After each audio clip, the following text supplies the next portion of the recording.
was a Wednesday night, and I was in the kitchen, and I was doing what every good mission mother does. I was making cookies for the missionaries. My husband came in, and he said, "The phone's for you." I picked up the phone, and immediately, President Monson said, "Heidi, how are you?" And I thought to myself, what have I done? Because I couldn't imagine why the president of the church would be calling me.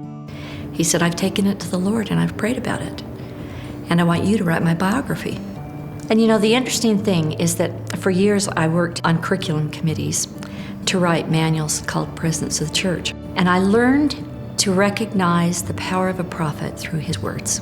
So I started by reading all of his talks. He has juggled every responsibility the church has. He's done it all. But in the midst of all of that, he has been willing to let the Lord use him to lift other people. I went in one day, and it was a really sad day for me because I just wasn't getting it done, and I didn't have a title, and I had to have that title. He was standing at his door, and he said, "How are you today?" And I said, "I'm fine." And he said, "Oh, that's good. Well, top of the morning to you."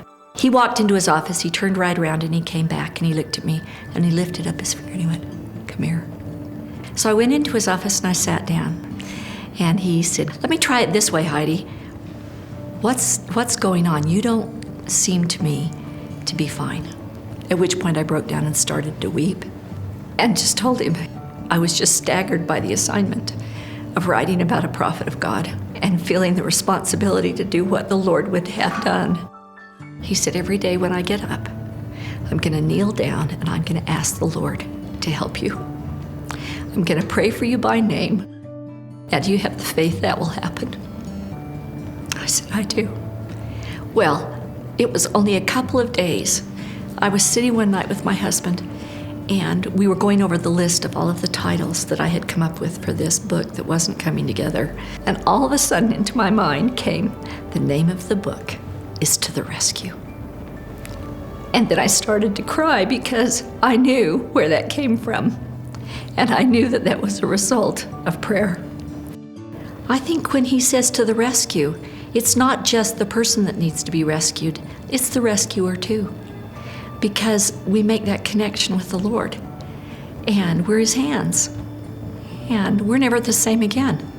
The sweetest experience I know in life is to feel a prompting and act upon it, and later find out that it was the fulfillment of someone's prayer or someone's need. And I always want the Lord to know that if he needs an errand run, Tom Monson will run that errand for him.